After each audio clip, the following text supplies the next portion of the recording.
Okay.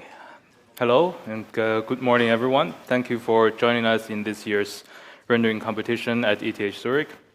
I'm Xian Yao, and I will be your host on behalf of the course staff, which I'm not a part of. I'm employed at Disney Research Studios as a researcher for the rest of the year, but on the last day of the autumn semester, I've been hosting the last 6 rendering competitions, with the last 3 recorded, which some of you might have had the chance to note, to see on YouTube, yes. I think most of you probably never saw me during the semester, which was a good sign, because I'm supposed to fill in for lecturers if they are otherwise occupied on short notice. So not seeing me would mean that everything ran without hiccups. Still, as someone who has seen the course grow over the years, I'm excited for 2 reasons. First, it's very happy to see that so many of you have made it through the assignments and the project. It is an achievement in itself, but considering the newly added coding interviews, it is, I think it's more impressive. And the second reason is that this is the 4th time that we are live streaming the competition, and it's good that we are keeping this tradition that we newly set up. And I hope if anyone who's actually watching for 4 years in a row, this year's experience I hope you reach out to us, and we may want to send you some gift as a thanks. Right. So we should first introduce the rules. Yes, introduce the rendering competition. As a brief introduction for our friends outside the class, the rendering competition is a course project showcase at the computer graphics course at ETH Zurich. Throughout the course, students hopefully learned about topics in computer graphics with a focus on physically based rendering and path tracing, and they needed to complete programming assignments before working on the project. The assignments covered sample warping, direct illumination, and went as sophisticated as global illumination using path tracing with multiple important sampling. In the project, they built upon their assignments and implemented advanced rendering techniques of their choice using the resulting software to render a scene that fits a given theme. This year, the theme is out of proportion, so as shown here. And this image is courtesy to one of our TAs, Tiziano. The students would first choose an inspirational image, such as this one, that shows their vision of the final image, and then work on algorithms that help them realize that vision. In total, we received 29 submissions to the rendering competition. Due to time limits, the TAs had to pre-select 15 entries that would be present at today's competition. These entries will be assessed by a jury of 7 judges, so before going into further detail about the rules, let's introduce the judges first. This year we have set one record for sure. We have invited a record number of 7 judges. Among them, we have a healthy mixture of technologists and artists, lecturers and course alumni, as well as practitioners from the most prestigious film studios and developers of the most used open source 3D software. Now I will introduce them in the order of how far they had to travel to arrive at this lecture hall today, from the closest to the farthest. Also, that's the order from the top to the bottom. So the first member of the jury I would like to introduce is Alex, who I believe walked to the office today. Correct me if I'm wrong. As you might remember, Alex taught 7 lectures this semester, all on hardcore rendering, and his motion canvas-driven animations in the lecture slides are as educational as they are humorous. Alex is currently an associate research scientist at the Rendering and Simulation Group at Disney Research Studios, which he joined after wrapping up his PhD earlier this year. His research focuses on efficient global illumination with good important sampling, particularly with path guiding and Russian roulette and splitting. But he is also interested in radars, his band whiteboards that draw themselves, and tapping fingers on a table. So welcome, Alex.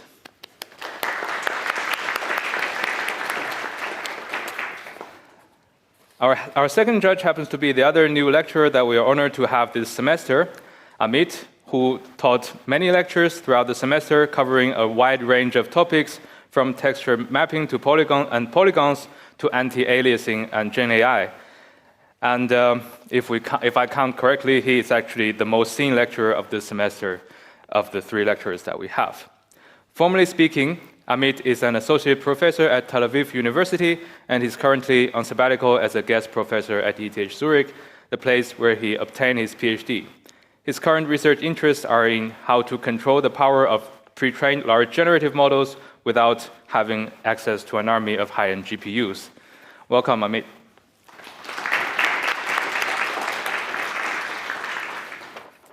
Next up, we have 2 digital artists at Disney Research Studios, Doriano and Violaine.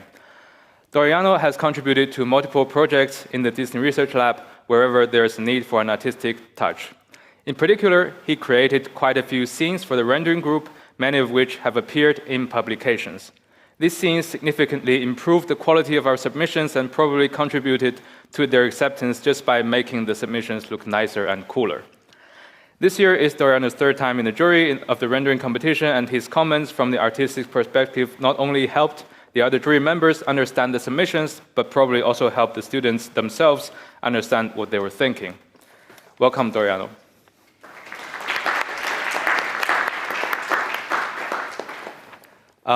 Violaine joined Disney Research in March 2022 after 4 years as a digital artist at the Game Technology Center. In addition to her contribution in various DRS research projects, Violaine is, in my opinion, one of the most important people in the success of the rendering competition since 2022.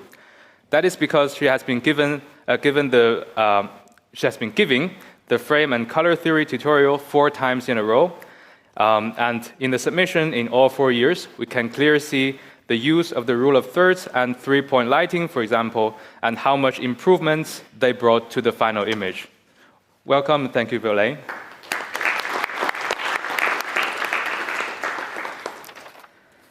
Yes.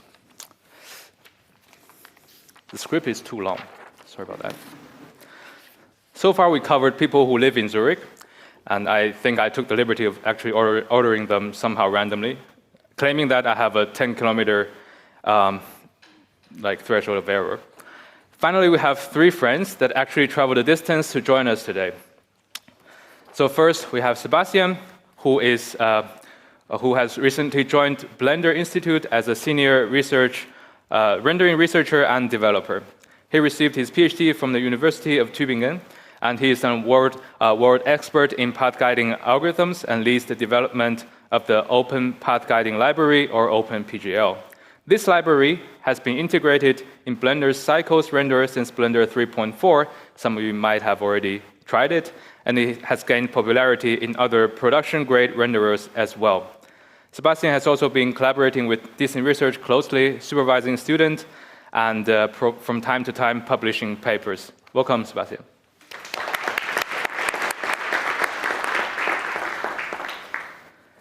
Yes, then we have 2 Disney friends.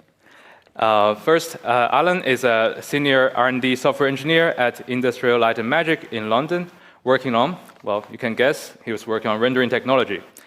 He has worked on various blockbuster movies, including Black Panther, Wakanda Forever, Sonic the Hedgehog 3, as well as, well, Avatar Fire and Ash. Alan is also an ETH alumnus and the winner of the 2019 rendering competition right here. In that year, he had won the trip to the rendering conference in 2020, which is supposed to be held in London. As you can imagine or remember, the trip itself didn't happen, but he is, anyways, ended in London now, so I guess that worked out. So as a disclaimer, if something as bad as that happens again, we would replace the award with something concrete as we did with Alan. So welcome.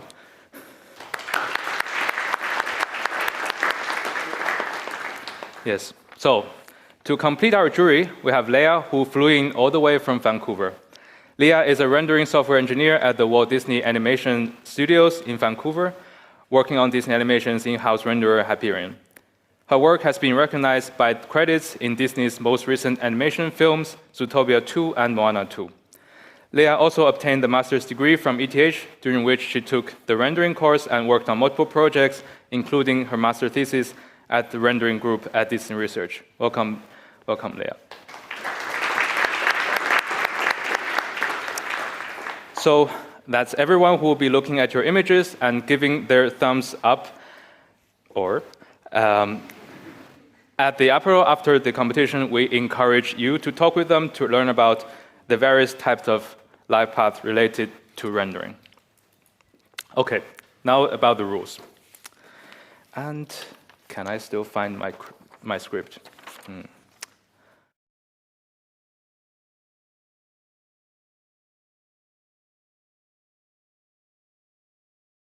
Right. So the entries in the rendering competition will be judged based on 4 aspects. The first is theme fitness. That is how well the theme fits the outer proportion theme, the image, I'm sorry. The second is inspiration image similarity. That is to what degree the final image achieves the desired effects in the inspirational image. So the students will present both their inspirational image and their final image, and there will be, of course, a comparison between the two. The third criterion, perhaps the most important one, is artistic and visual quality, for which the bar is in the mind of each of us, but the bars that matter are in the minds of the jury. And the final criterion is technical quality, which means the technical complexity and correctness of the features used in the entry. For the technical quality, the judges might take a look at your report and implementation during deliberation if there is enough time. Right. As mentioned before, we will have 15 presentations in total. Among them, 9 are from individuals and 6 are from teams of 2. Each single presenter will have at most 3 minutes for her or his presentation, and each group of 2 will have at most 5 minutes of theirs, and both group members have to present. After the presentation, we will have up to 2 minutes for questions from the jury and potentially from the audience. During the presentations, when there is only 1 minute left, we will notice the presenters in a form that you will notice. When time expires, we will terminate the presentation and continue directly to the Q&A part.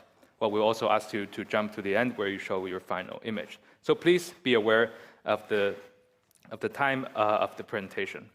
Of course, after the jury's deliberation, we will have awards where we have 3 tiers of awards and honorable mentions, and we also have a student choice award which you can vote for on Moodle. And the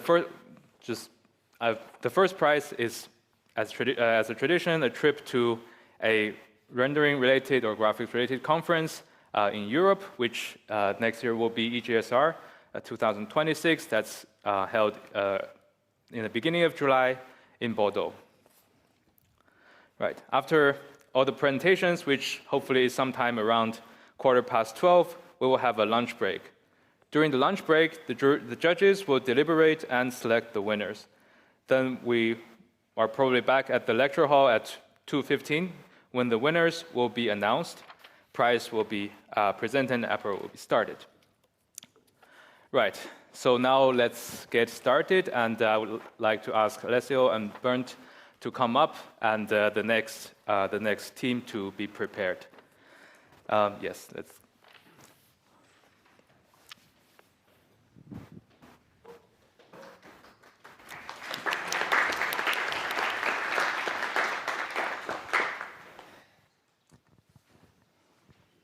So, hello, good luck. Just do this. Okay. Yeah. Right. Can I start? Yes. Right. Hello, everyone.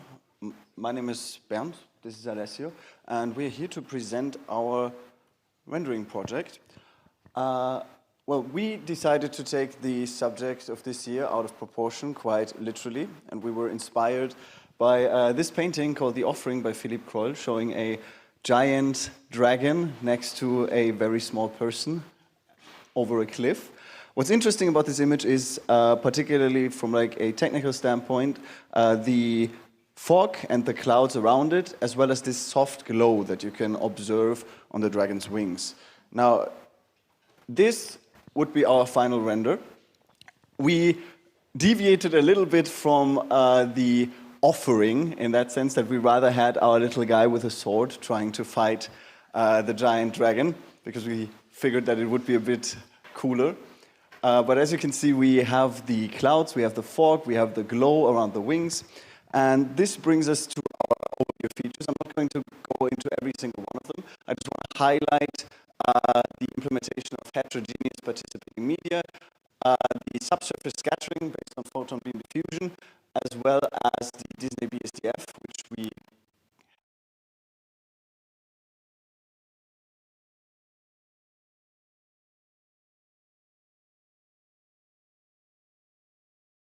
elaborate models. On top of this, we have normal mapping, just to give the model the appearance of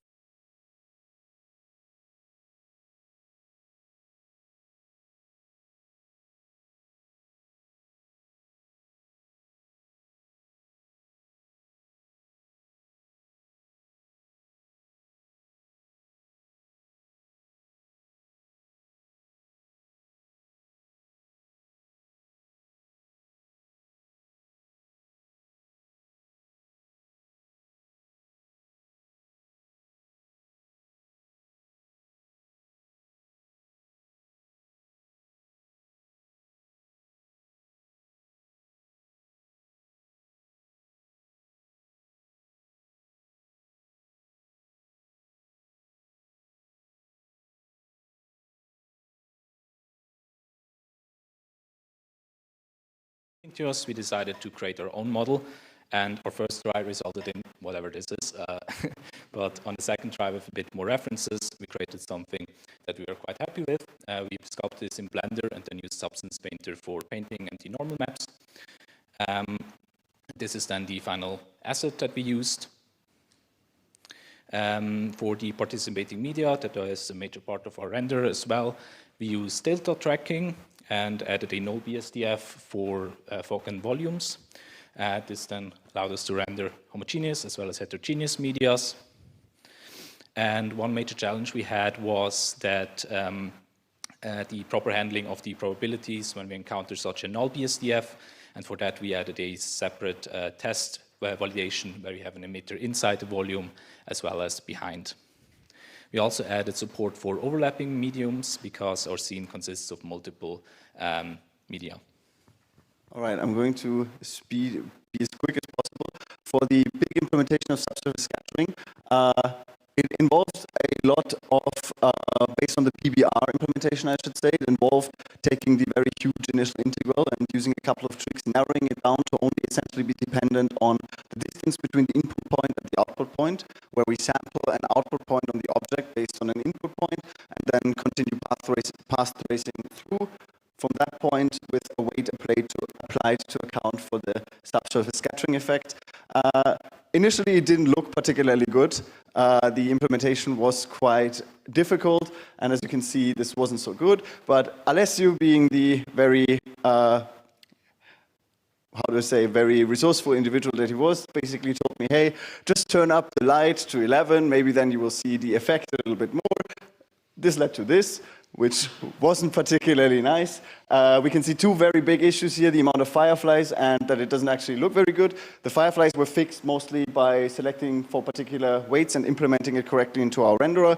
For the looks, the issue was that the parameters are actually not very intuitive, which even PBR admits. So if you select between 0 and 1 for absorption and scattering, nothing good comes of it. It actually needs quite more unintuitive numbers. Switching to the mean free path, which is given in meters, is actually a lot better. Now, this led to these very nice images for something more loose as skin or something more dense as marble. These were the resources we used, and this is our final image.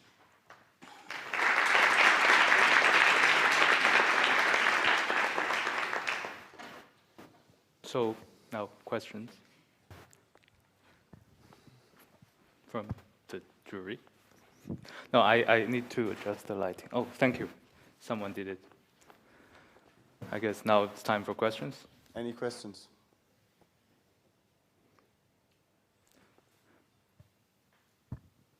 That's cool. So I will start with one. Yeah, so I will start with one. So in the so when you said you were modeling the dragon or by yourself, it's like so from that basic shape you modeled like everything, sculpted everything. Is that the case? Yes, the only thing we used for the surface detail, we used a pack of alpha brushes. It's very nice. Yes.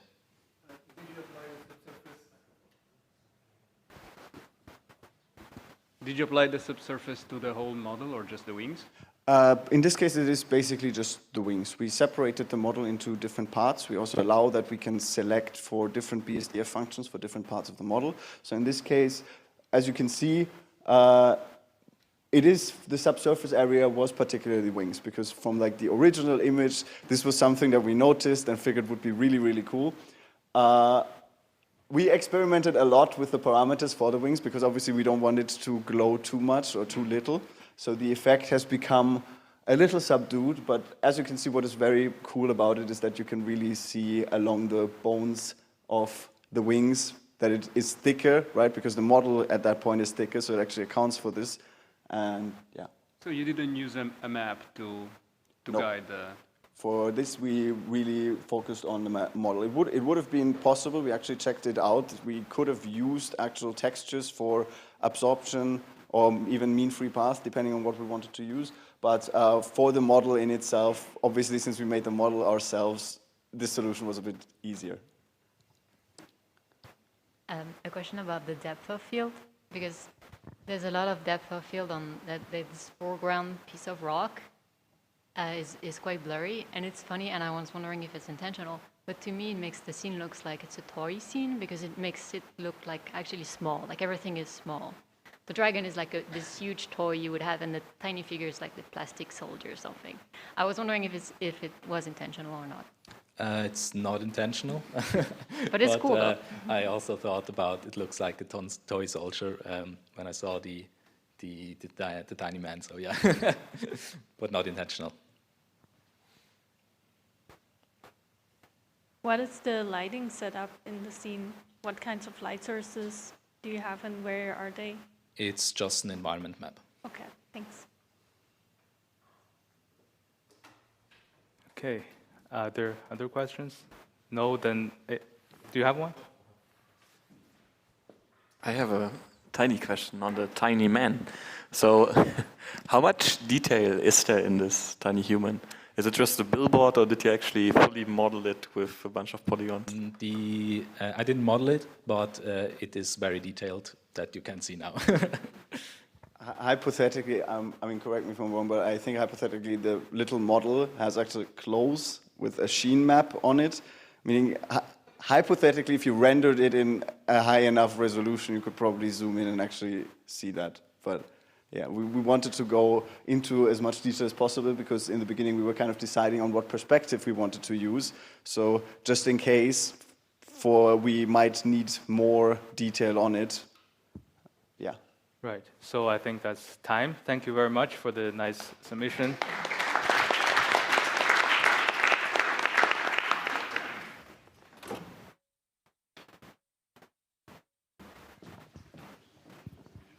Hi, hello. Do we get straight into it? Yes. Yeah. My name is Sasha Alexandra. This is Aurora. We will be presenting today our project, which we called Circuit City. This was our inspiration image. This is an art piece by a British artist called Ben Yates, I believe. He calls it Electricity. It is actually a sculpture. It is a coffee table encased in glass. And he has this model of a city built out of old electronics, mostly. And with the theme of out of proportion, our thoughts were, there is this aesthetic similarity between like complicated electronics and urban architecture that's really interesting. And that's the image we wanted to explore. We're only allowed one inspiration image, but we had a lot of inspirations. This is another art piece. This is the actual city of Hong Kong. This is, I believe, a real board. This is another art piece, and that is New York in 1960.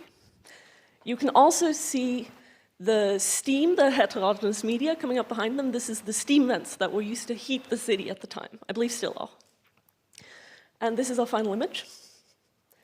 You can see the city, the LEDs, the board, the Ferris wheel, the central plaza, and the steam vents, which here are for cooling and not heating. So to introduce the features that we used, the first feature I'll talk about is iridescence, which I implemented. This is after a paper. I used a fairly simplified version of it. It's essentially the concept in the paper is to replace the Fresnel term in a microfacet BSEF with a term they call ARI, like the ARI reflectance term, which sums together the reflectances of like a thin film, and that produces the iridescent effect that you see. And by changing parameters, you can get a lot of different effects out of this. I'll just go through this quickly. This is cool. You've got a couple different ones, a metallic, an oily one in the back. And you can see at like the bottom part of the bowls, the color varying in ox. Here also with different heights of the film, you get different saturations. And one extra thing I implemented, which may not be particularly physically realistic, but which was a lot of fun to use, is applying the iridescent thin film term on top of a dielectric base, which leads to like this effect of iridescent glass. The other feature I'm talking about today is the realistic camera model. This is after PBLT. It's pretty standard. You can get the fisheye effect, you can get vignetting, you can get out of focus. It's pretty subtle in the final image, but it's in there. And I'll pass the mic. Thanks. So in order to start creating home for our electrons, we opted to use Blender. And how we got this image was downloading models from one of those free big model sites to get all of the buildings. The PCB trace lines were made from importing SVG, converting this to Bezier curves, converting this to mesh, giving a little bit of depth, and then adding an emissivity on that. Then finally, the circuit components that you see were from the SolidWorks component assembly site. This ended up being so helpful. We were able to search for any component. And so that's what the Ferris wheel you see there is, this big inductor, which I think looks really cool. And then we were able to split that and add some emissivity on the end. The VDB modeling was also done in Blender. Instead of using a VDB that was available from one of these sites, we opted to use our own. One, because it was a lot easier to place, and two, because I wanted to have more control over how the VDB looked. And so I followed a tutorial of how to make a fiery tornado in Blender, and this is what we ended up using for this team. The Disney BSDF was implemented, and this was used for a lot of the buildings that you see in our scene. I'm not going to go too much into this. We used a pretty standard implementation of the Disney BSDF. The heterogeneous volumetric media was probably the most difficult feature for me to implement. One, because I chose to integrate OpenVDB in this, and that broke a lot of the dependency chain. And so I migrated the whole Nori package to use VC package, imported OpenVDB as a dependency, and then had to import OpenEXR and the Intel threading library, and actually that was a breaking change in the API, and so the whole bvh.cpp had to be migrated to use this new API, which was really interesting. It actually is a lot more efficient in a couple of ways, the API changes. So that was kind of fun, but I don't have too much time to go into that. And then finally, we added emissivity and blackbody radiation to the volumetric media. In OpenVDB, you can have multiple grids, and then you can change the color of those grids. And then I added an extra luminance scale to basically have a little bit of more artistic control over this. Some additional features that we don't have time for. And then our final image again.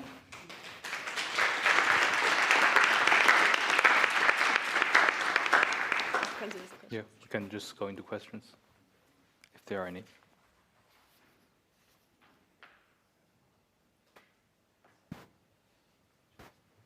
Hi, thanks. Can you talk to me about the blue fog at the corner of the image? What did you want to do with that, and what does it represent?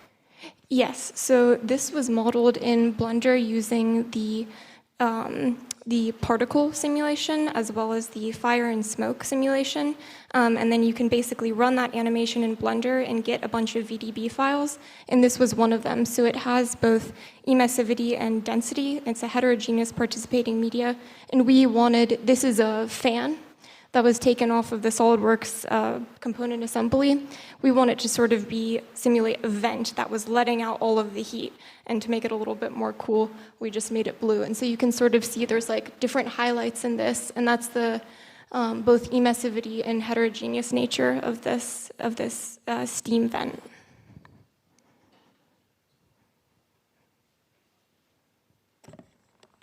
What iridescence model did you use? Sorry? What iridescence model did you use? It is from the specific paper. I don't think I can remember the name of it, but it is like the paper that was recommended. And it's not particularly spectral. It's a pretty naive implementation. It's ultimately it's just RGB. Yeah. Okay. And did you integrate it with the Disney BSDF? No, they are separate, yeah. Okay, so there are further questions? If not, then let's thank the presenters.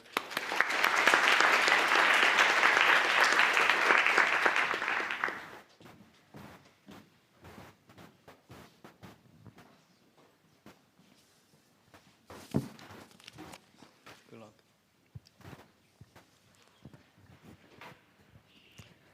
Hello everyone, let's waste no time and get started. This was my first inspirational image by Simon Stahlenhag, whose name I probably just mispronounced.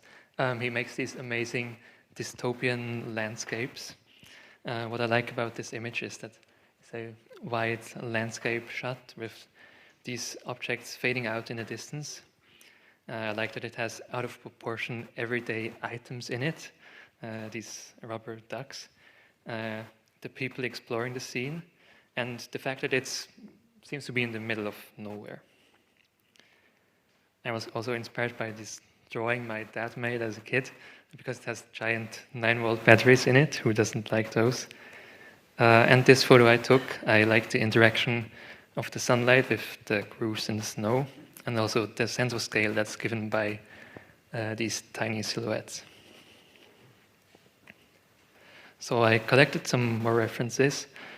I modeled some mountains using height maps, some batteries, some skiers, and I ended up with this. So these are the features that I implemented.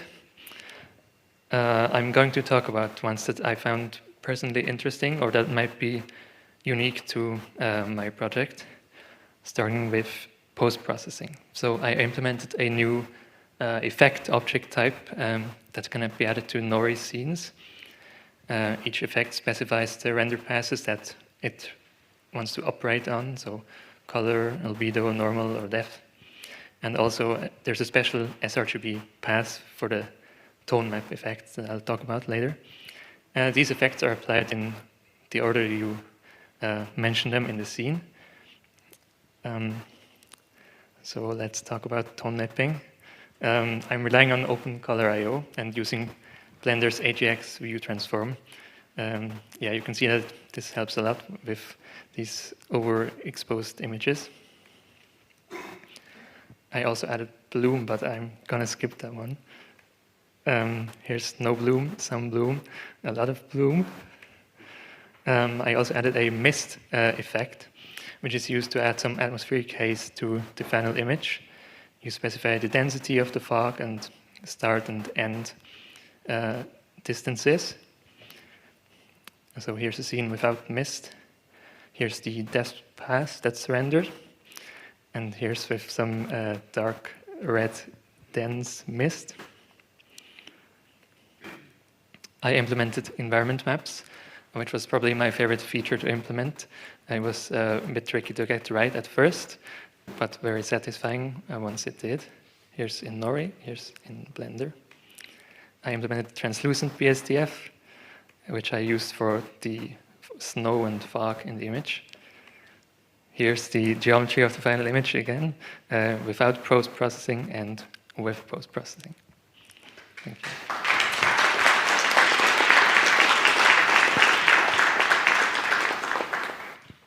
Now, questions?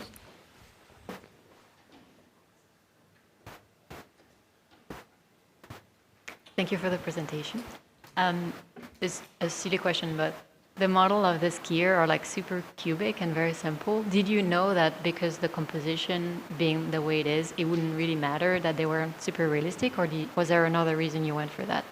no, I knew they would be tiny, so I Smart. just tried to spend no time on that. Yeah. Sebastian? Hi.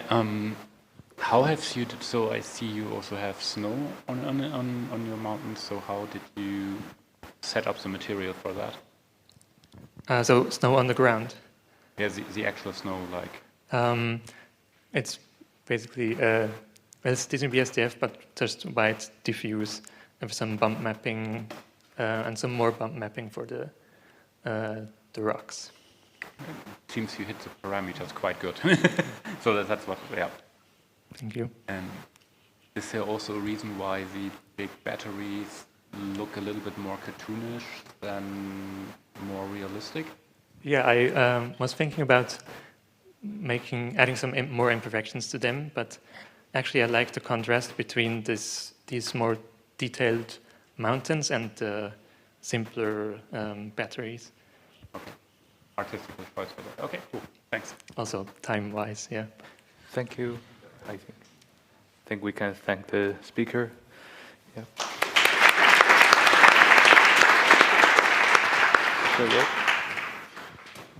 Okay, so next one.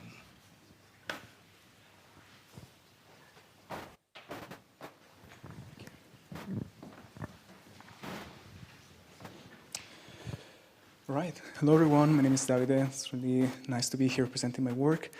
So I want to start right off with presenting the image that actually inspired my work here, which is this collage that I found on Pinterest. And what I really liked about this is the sense of surrealness that is given by this exaggeration of this proportion and also the composition. And another hint I got from this is this sense of escaping that this car is giving by being carried out by this alien donut. So let's see how I blended this into my final result. So I wanted to recreate this surreal environment by scaling up this table scene where we see these huge props and this road that is traversing through this. So if you allow me, I'll first show the recipe that I actually used to render this, which is this list of features that I wanted to implement for my final project. And you can see that the first three of these are actually quite common features. So I want to just go through these and show you some highlights on the most interesting ones. The first being the Disney BRDF. I really enjoyed implementing this, using this for most of the shading on my surfaces. And you can see by texturizing not only the albedo, but also parameters like metallicness and roughness, you can attain some pretty interesting results, like the one that you see on the right of this image. And here is a roughness buffer from my final image. You can see an extensive usage of PBR materials here. One other feature that really helped me was implementing a volumetric renderer, because as you can see with regular path tracing, we cannot actually get this light cone effect that I wanted to recreate for the abducting ray. So by implementing a volumetric path tracer and using homogeneous participating media, I was able to recreate the effect that I wanted to create. So one last note on post-processing effect that I implemented. I think they really gave a final punch to the final image. The first being tone mapping. I implemented ACES tone mapping for this, and I think that you can get the nice curve of the colors on the car, but also you can perceive much better the brightness on the taillights of this car. And finally, I think that bloom also helps with the cinematographic effect. You can see the implementation on the right actually gives this glowy halo on the borders. So let's wrap up. This is the raw render result from my renderer. This has been denoised with inter-OpenImage denoise and with post-processing effect applied to this. This is the final result. You can probably see this better if I overexpose it a little bit. Oh no, actually, I think this one looks better. So I thank you very much for listening, and I'm very happy to answer any question.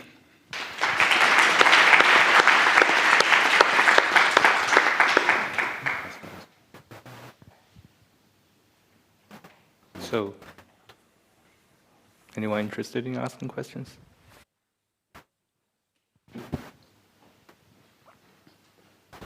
Thanks.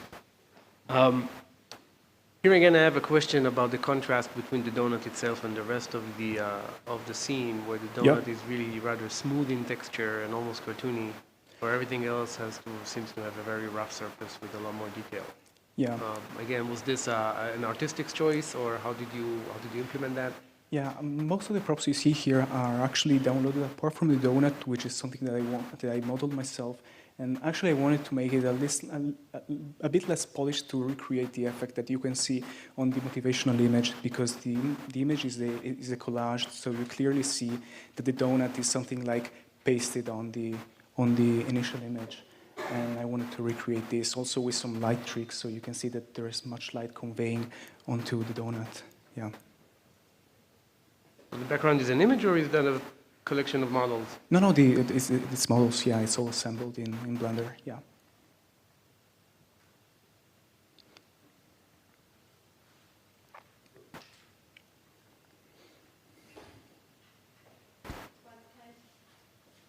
What kind of material did you use for the fruit? And I see there's also a croissant. Oh yeah, can you tell more about the materials you used for the different objects? Yeah, so they're all shaded with the Disney BSDF. The croissant here is highly rough. You can see also, if we go back to the roughness buffer, you can see very high roughness on this one, while the fruit you see on the back, like the apple, is very glossy, and there is also a clear coat layer on top of it, and with this you can actually get the reflection on it. And yeah, most of these rely on mainly rough parameters, though you can get some glossiness also if you look at the cakes also with some less rough surfaces. You can get like those highlights on the strawberries you see on the side. Thank you. Okay, so let's thank the speaker. Good work. Next one. Oh.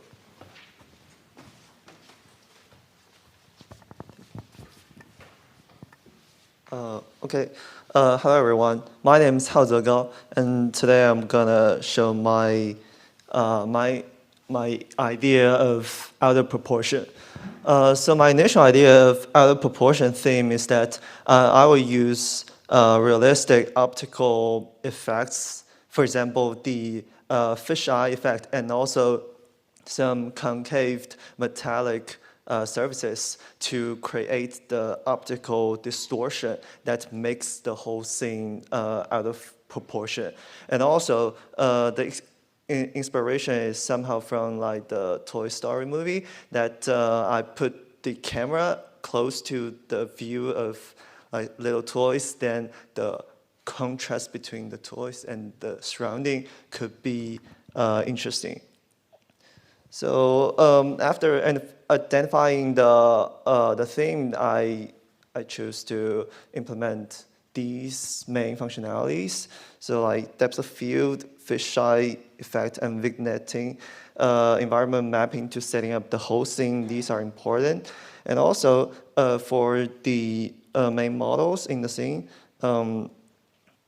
like image as texture to correctly map the chair here, and also the toy soldiers, I want them to be the plastic ones, so a rough plastic BSD for sure. So this is the overview of all the features I implement. So additional post-processing ones are like the window sync reconstruction filter and some basic denoise. And here is the final image that I get, which is somehow different from the previous one, because the difficulty I found here is using only environment mapping to set up the whole scene is problematic if I want to set up the camera from the lower angle to the up. So eventually I changed it to let the toy soldiers stand on a table, and also the angle is from the lower to the up. So I will go to interesting parts here. To get these fisheye and vignetting depth of field effects, I modeled with a realistic. I used a realistic camera model to achieve this. And during the implementation, I think the the interesting or the difficult part of it is that before the light rays entering the scene, it already interact with a lot of interfaces, so there could be some errors. And also the reconstruction filter, I use a window sync, which brings artifacts, but the vignetting or the depth of field effect of realistic camera models also compensate for that. So overall, here is the after processing image I get. Where the time is. Yes, I believe we don't have time. So is that your final slide, or? Yes. Okay, then you're finished. So, so that's good enough.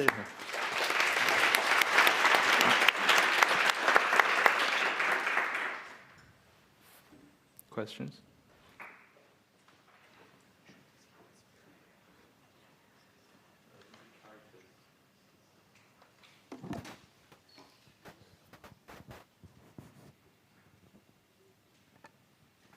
No questions? Then, well, I have one. So, why were you using the Windows Sync reconstruction filter? Like, why did you find it helpful in the image? My take is that the other focus effect or the realistic camera model, what it does is like doing a convolution with the size of the bokeh to the image. So the problem of Windows Sync is that it will have raining effects when the color abruptly changes. So after such like a convolution with the realistic camera model, it actually compensates for that raining effect, which makes it like getting a better sharpness without getting much raining effects. Thank you. Oh, yes.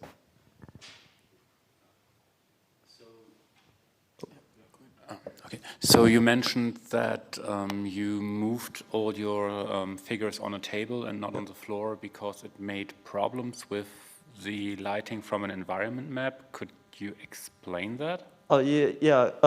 Because probably this part of the reason is that I have no prior experience to modeling. So my initial idea is that if I only use a environment mapping, then I can construct this. I can get the view like I get in the motivation image.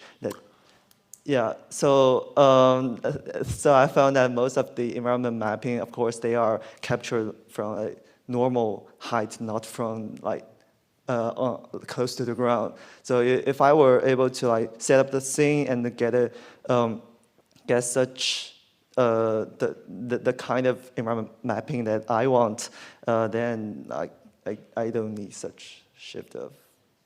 Okay, so you want to avoid modeling the whole room and just having an environment map outside the room. Yeah. Throwing the light through the window, so you. Yeah, okay, because I found out way around could be like creating a box and map the environment mapping onto it, but didn't dig into that part. Yeah. Fair point. I think that's all we have time for questions. Thank you again.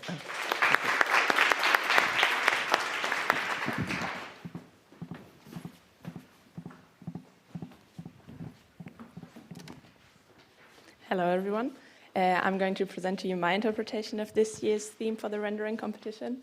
I actually, when the theme was announced, I randomly stumbled upon some work of a photographer called Charles Brooks, who captures instruments from the inside, and his whole gallery, or like this work of art, was called Architecture and Music, and I think it's quite obvious why. So, for example, the first thing I saw was this cello image, which I immediately thought of like a living room space, something cozy, some kind of room type. On top, the piano scene kind of looked to me like a train station, so I had multiple different kinds of inspiration images, but was only allowed to choose one. But all of the features kind of assembled from this. So from the train station, I wanted to implement motion blur and depth of field. From the saxophone scene, I wanted to implement the Disney BSDF. And from the cello scene, which is also the one that I've chosen in the end, I wanted to implement the environment emitter, the images texture for the wooden texture, and some Perlin noise to add like some procedural textures myself. So this was my inspiration image with some of my sketches on top of it. So I wanted to create this kind of living room scene.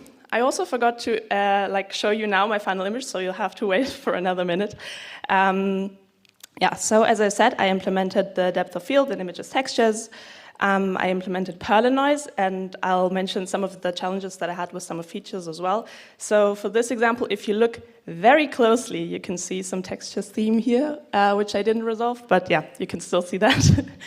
Then I implemented object motion blur, so rotation, translation, and here's just a bit more interesting scene. A challenge that I had here, which I didn't think about in the beginning, was that I also have to pass the time of the camera ray to all the secondary rays as well, so that the shadows and reflections also move with time, so you can see that here. Then I implemented the environment map and the Disney BSDF, and I modeled the cello myself, starting with the cube, adding the F-holds, and because I really thought the light from these F-holds was quite interesting, so I wanted to capture that. This was my final scene in Blender. This was my first time working with Blender, so I had some issues with inverted normals in the beginning, and also I added the subdivision surface modifier to make everything a bit more smooth, and this kind of messed with my F-hole knife tool that I used. So this is my final scene. As you can see here, I implemented the depth of field a little bit, so the background is a little bit more blurred. The image's textures you can see here. I added my Perlin noise as like a marbling floor and on the table. The object motion blur on the globe, and the environment, you can only see it like through the windows. And it's also the main source of light, I think, in the scene.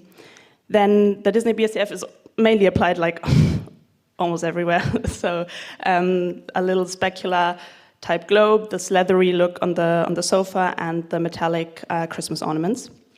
And some last issue that I had was, I think this was part of how I constructed my scene, but I had some issues with fireflies and like noisy light in the background. I just clamped everything. This is probably not the right way to do it, but this is my final image.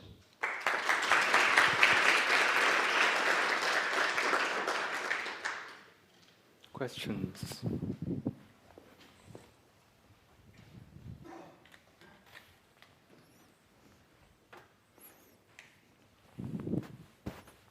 Hi. Just a question on the depth of field.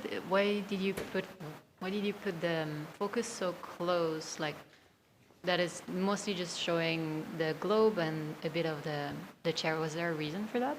I mean, there was a lot of things in my scene, and I couldn't really decide on what to put the focus on.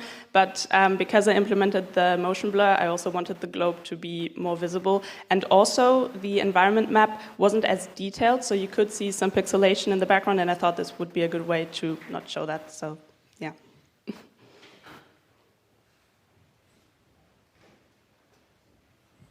Any other questions?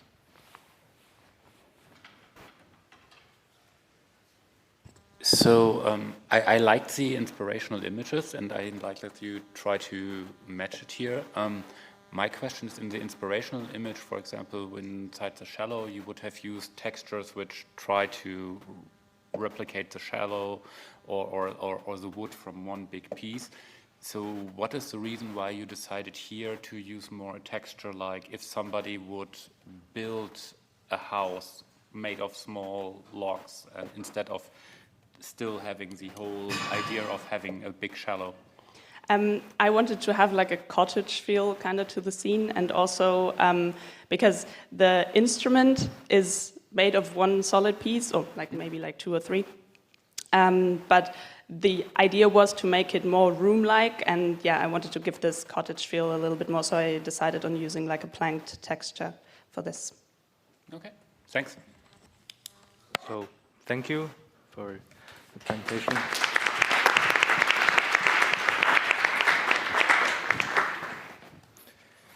Okay, next is our 7th. And I think we'll have a short break after the 8th. Hi, everyone. This is my final project, which I call Annual Checkup. This was my motivational image. The general idea was to take something that's like inherently large and industrial, like a submarine and underwater welding, and sort of miniaturize it to put it out of proportion inside a human body, where they sort of try to keep the human healthy. We see like a virus and some blood plaque on the side, which is like one of the main causes for strokes and heart issues. The submarine, the diver, isn't actually the only thing that's out of proportion here, because if you show this image to a medical doctor, which I did, I showed it to my mom, and she said, yeah, it fits the theme nicely because the virus is so much bigger than it should be.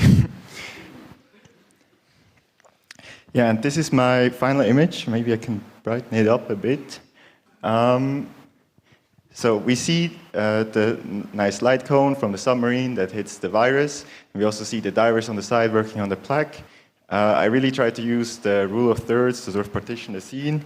And I also always try to use light to sort of guide the viewer's attention to certain parts of the scene. And also like the vein wall in general sort of focuses your perspective down to the submarine. To implement this, I added images as textures. This also supported the scale.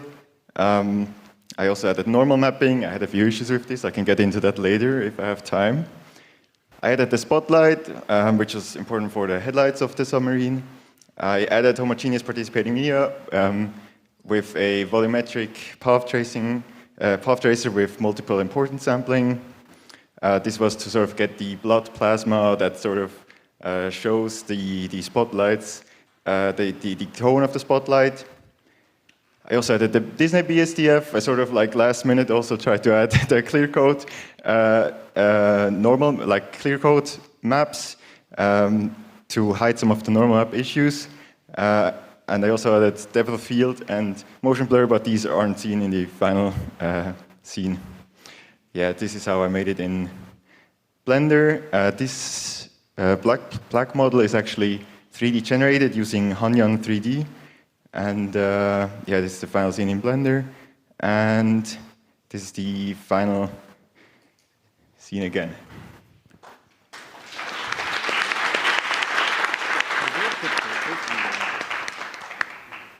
Questions?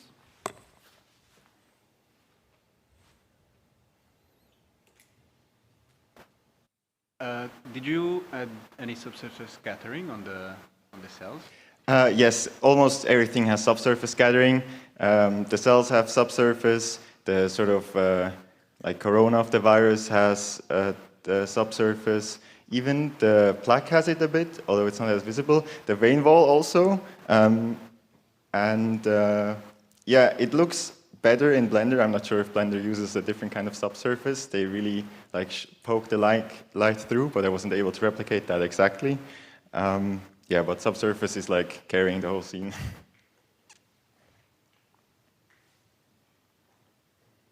Other questions? If not, then let's thank the speaker once again.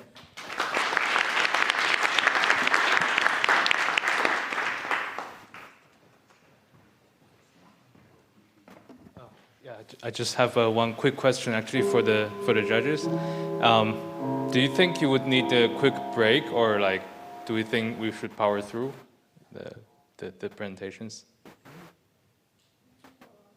We can go on, yes. So then, because we are a bit low on time, so the streaming people are telling me that maybe we shouldn't have a break, so.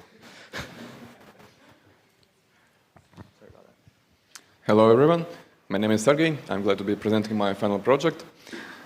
The moment I heard the theme of this year, I immediately thought about the closing scene of Men in Black movies. For those of you who haven't seen it, it goes like this. The frame is on New York, and it zooms out. You can see the Earth, the star system, the stars, and finally our galaxy Milky Way, which is contained inside a glass marble, and a giant alien plays with it. I think it's a perfect out of proportion theme, where we shrink the colossal galaxy into such a mundane small object as a marble and play with it. And I decided to make as visually stunning galaxies in marble as possible, and I guess the jury is literally out on whether I succeeded or not. This is my final image. Let's see how I got there. The first feature I implemented was environmental map emitter with images as textures. Nothing special, I won't focus on it too much. The first main feature was spectral rendering for dispersion effect on the glass marbles. We model the ray as a bunch of 4 rays, with one of them being the main hero wave. It's based on the hero wavelength paper, and the other 3 rays are called slaves, and they kind of tag along. And on regular heat of diffuse surfaces, nothing happens. We just convert RGB values of surface to spectrum and add contributions. On refraction, due to different waves having different refraction, slightly different refraction angles, we discard the slave rays and transfer their energy to the main one. And in the end, we convert the spectrum of a ray to RGB. The second feature is heterogeneous media for creating the nebula or dark smoke inside the marble and the galaxy as well. It's pretty straightforward with Perlin noise, delta tracking. The main problem I encountered was how to treat this spectral rendering bunch of rays. We weight individual rays based on their probability of hitting some particles. It introduced problems with different rays having very small probabilities and exploding due to division by nearly 0, so I claimed their weights. The last one is emissive media for the galaxy. It simulates black body radiation, basically temperature. The radiance is derived from temperature, and it spreads the further it is, less the temperature is. The final galaxies are created as a sinusoidal function with arms and core as an exponential fall-off. It has many, many parameters. You can change the color, the number of arms, how fast they spin, the size of the disk. And here's how everything comes together. The galaxy, the nebula inside, they together, and in the marble. One of my intermediate ideas was this. When I showed it to my friends and family, someone proposed that marbles look like they're about to be broken up, and that's my final concept for the image was born, where instead of just marbles lying on the table, we put them in a pool game and play with galaxies as pool balls. Unfortunately, I don't have time to go much into the composition. I just want to mention that unsung hero of the scene is the pool cue, which cements the fact that we are in a pool game and segments the image in marbles and background. Thank you for your attention.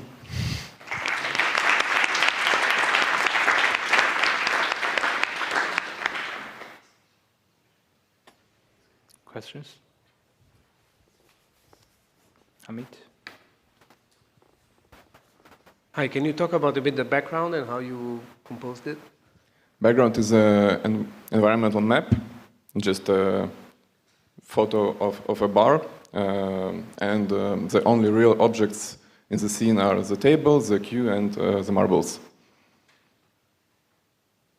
And I aligned it this way to create a very distinct background perspective, let's say, to focus on the table and on the marbles in particular. Okay, other questions? Can you comment a bit on the kind of diffraction kind of pattern around the very bright light sources? How did you simulate that? Refraction of light sources? Kind of diffraction, like the light streaks that you get around the light sources. That's part of the. Is that part of an environment map or? Okay. There's also one. Sorry, I forgot to mention. There's one light emitter on the opposite side of the table, which lights the opposite side, and the marbles are in the dark because galaxies emit light from within. I put them in the darker region of the image to force the viewer to focus on the galaxies as the main heroes. Okay, so thank you for the nice session.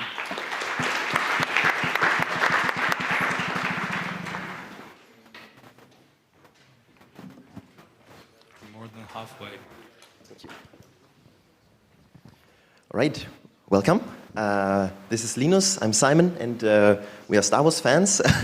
And as a kid, we also played with Legos, maybe still today. And yeah, when we heard this theme out of proportion, we kind of thought back into childhood when you play with these toys and you imagine them in these huge environments. So this was our reference image with one of our favorite starships from Star Wars. And this is what we came up with. So yeah, you can see in the background the mountains and then this giant Lego starship with a forest. And then also a foreground to kind of have a separation. We wanted our motivational image to be in there, so what better way than Darth Vader painting it, right? With obviously a red paintbrush. So yeah, we also took some inspiration from the art lecture with the rule of thirds to kind of separate this and having the top two focus points on the actual starship. So yeah, let's go into the features. So I did again, a lot of the stuff, the standard stuff, so image textures, denoising, normal mapping, and environment lighting. And I want to focus on two things specifically. Mainly modeling meshes, which was mainly creating the assets and generally the scene. I used World Creator right here, here's the screenshot, to create the landscape. It's a procedural landscape tool. This is the main environment. I also added some mountains. Also made with World Creator. For the brick build pieces, they are all constructed by me in LeoCAD, which is a CAD program for that kind of stuff. And then I use Blender to kind of post-process some stuff, bake some texture maps to make them compatible with our ray tracer. And then the final scene was actually built together in Unity, just because of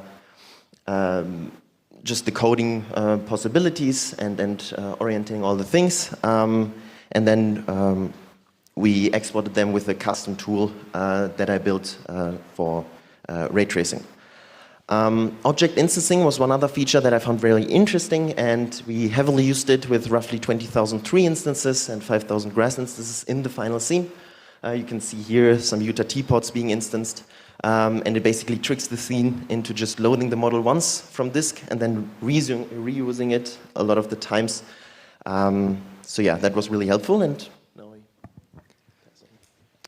so yeah, my features focused on the Disney BSDF to make nice materials, and also because we have an outdoor scene, we wanted to have some clouds to make it look more realistic. So I focused on heterogeneous participating media and a bunch of other stuff to make the media look nicer. And for the Disney BSDF, I implemented my features, and we also made support for textures. And here you can see a metallic texture, so we can see that some parts of the sphere is more metallic and some are less. And we use that in the scene, for example, from our minifigure, Darth Vader. This is one model, but it has a roughness texture, so the cape is rough and the rest of the plastic is more shiny. And you can see the Disney BSDF also used on the Venator in the background. And the second part that I'm going to talk about is the heterogeneous participating media. And I implemented it according to the PBRT book. And you can see that you can scale and squish these meshes to have more freedom for the clouds. And you can see here in the image, in the background, in the mountains, there are some clouds that bring the scene to life. And also, you can see in the final image that there is one ginormous homogeneous medium that gives some atmospheric haze to the image and gives it a little bit more of depth. And here you can see again our final image.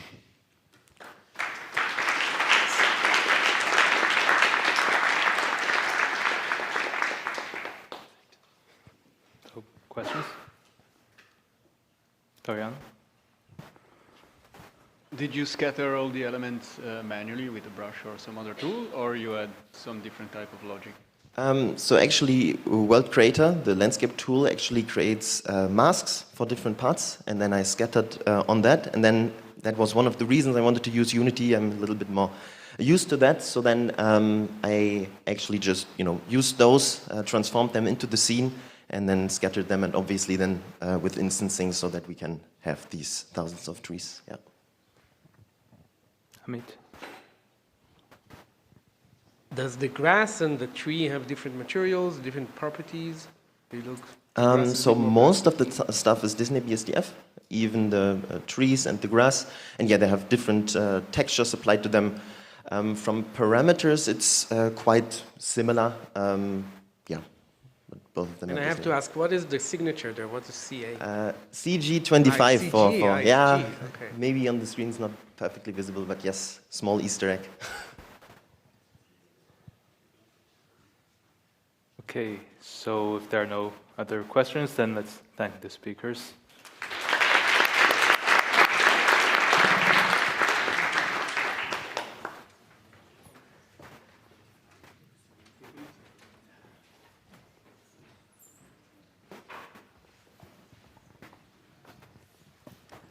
Hello. My inspirational image was in my head, so I tried to bring it to paper. As you can see, I need some help from physics, or I could just learn how to draw. I decided to change the bird a bit to make it look more Disney-like because I implemented the Disney BSDFs. And as you can see, learning how to draw didn't go very well. So this is what I came up with. As you surely noticed, there are some features in this renderer, for example, the background, which is an image which is not the HDRI map and works together with depth of field. Here in the soap bubble you can see very nicely reflections of the HDRI map, which is used to enlighten the scene. And of course the most important feature, the colorful iridescence of the soap bubbles. Also I modeled the whole scene by myself in Blender. And yeah, now we talk about how to color the soap bubbles. So if you have a soap bubble, you want to color it, you put on it a thin iridescent film. And this thin iridescent film does reflect the light depending on its optical path length, which again depends on the gazing angle and on the color, like on the wavelength. So in the end, you just make your media transparent and you have a soap bubble. To get the outcoming color, you need something called the airy reflectance, which is a sum of different bounces of different light thingies, and it's a sum of functions. The phi is the airy reflectance. And the very beautiful part of this is that you need to integrate this with the sensitivity curves, which are curves that are actually describing our eye and how well we perceive different colors. And if we need to integrate this over all of these three sensitivity curves, and then we can see that our airy reflectance gets into a delta function, which is very amazing. So integration gets to an evaluation, and also our sensitivity curves drop very quickly, so only a few coefficients are enough. I used 4. It's more described in this paper, I can really recommend it. This is how I made my media transparent, so it just reflects depending on this new Fresnel, colorful Fresnel, and I also did reflection depending on the Fresnel times a factor. If I increase this factor, more reflection happens. This is with a diffuse-based material, and as you can see, it depends on your perspective which color the material has. Yeah, this is my final image. Thank you very much for listening.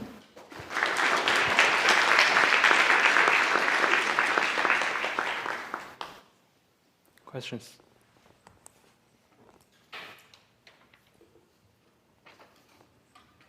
Leah? Oh, sorry.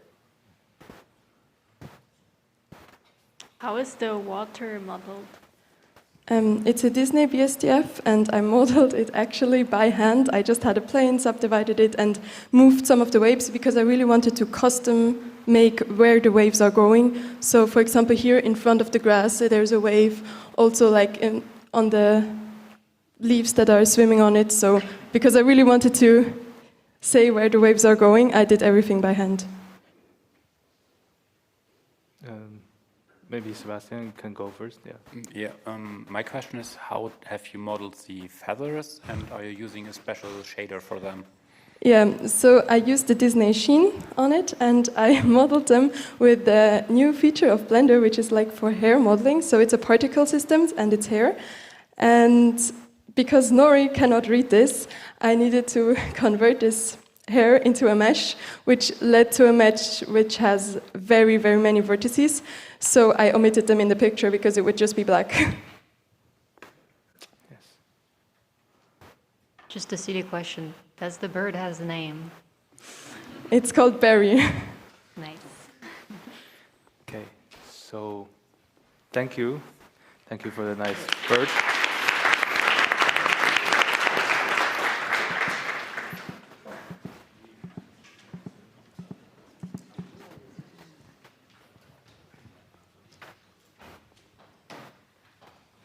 Wait.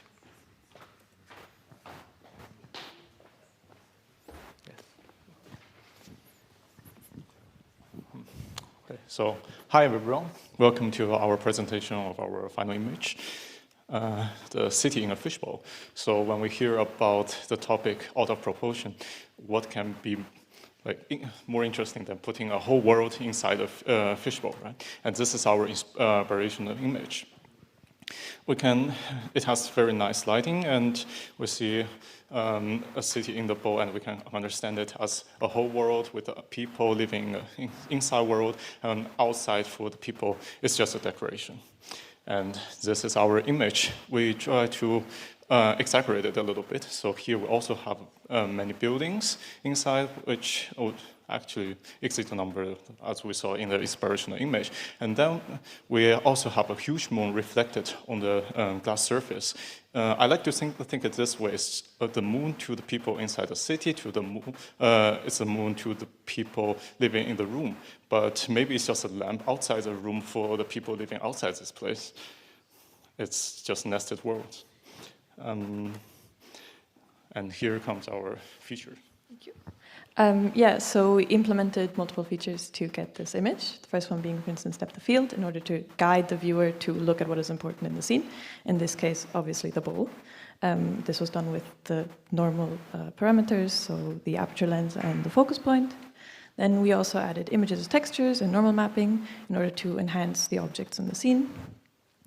We also implemented a spotlight, again, to attract attention to the things that are important. You can see this really nice highlight ring around the ball.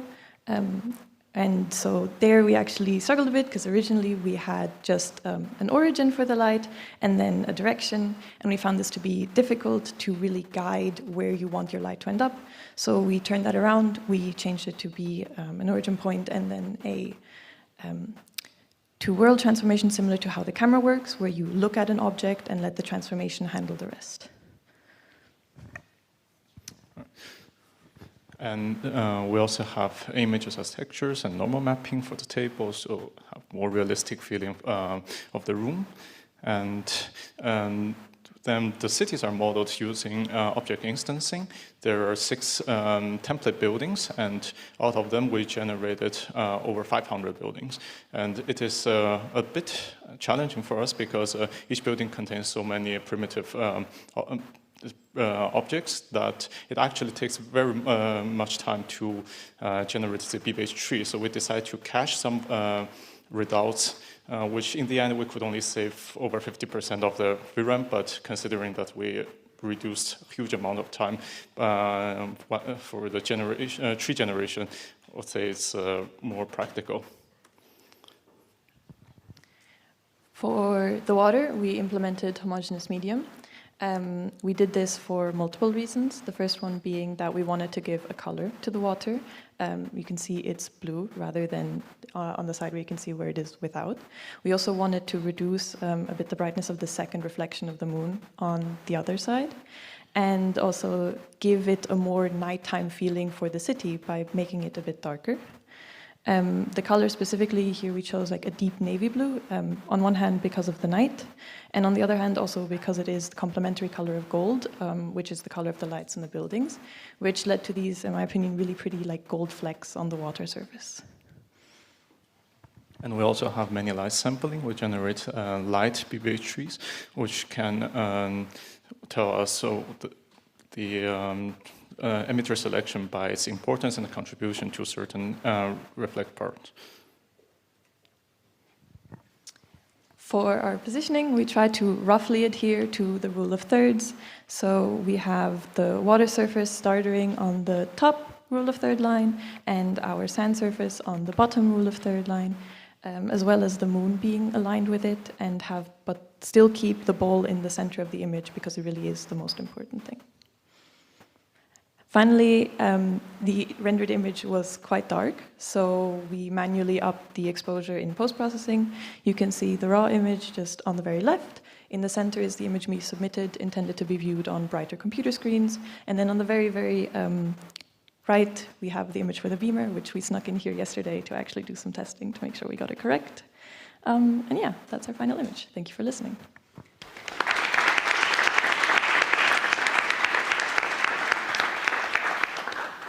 Questions?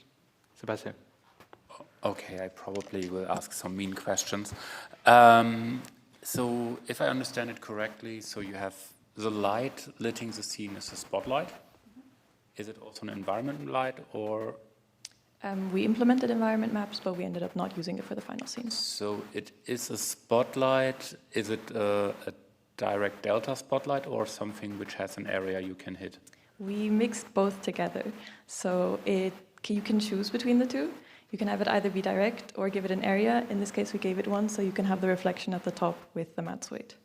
Okay, and now I'm asking the evil question, because you pretty much generated a complete nightmare in terms of scenes theoretically, because you have a scene which is lit by a small light source outside, and you put everything in a dielectric material. So what is your trick that you actually see something and do not have a firefly mess? Many, many, many, many samples. This was 8K samples per array. Yeah, and we ran the rendering completely on a supercomputer, Okay. and then that's 8K rate, like she said, 8K rays per pixel. And besides, we also have many light sampling, which can already dampen a lot of noise. Okay, because like next event estimation is not working here, because you always try to get through a dielectric surface, which would tell you usually to not connect to the light source, or did you do the trick of saying... Yes, yes. So for the homogeneous volume... That's what yes, I wanted to come out. Okay, so your trick is to say... Yes. I have the thin glass Yes. idea of saying I can connect through. Yes. Okay, but yeah, because it's amazing that it works, and it looks like... we did a bit of testing also, like with the size of the water mesh, of like making it a bit smaller, making so that it doesn't intersect too badly. Yeah. And another question, are these, like the windows, are these lights, or are they emissive, or? The windows? The windows in the small cities, in the buildings, are these? Yes, the windows are modeled as separated mesh, which are emitters. And each building actually has all the windows together as one single mesh and emitting together. Okay, cool. Yeah, it's a really nice theme. So yeah, cool. So, Amit? Yeah, can you talk about the distortion of the buildings that you see through the glass and on the top of the glass? This is normal mapping, or the water is modeled that way? How does it? How do you get You mean the distortion water effect? surface, or the upper surface, or Yeah, which one? the fact that the buildings seem to wave, would be a bit wavy, right? The geometric distortion that is visually created.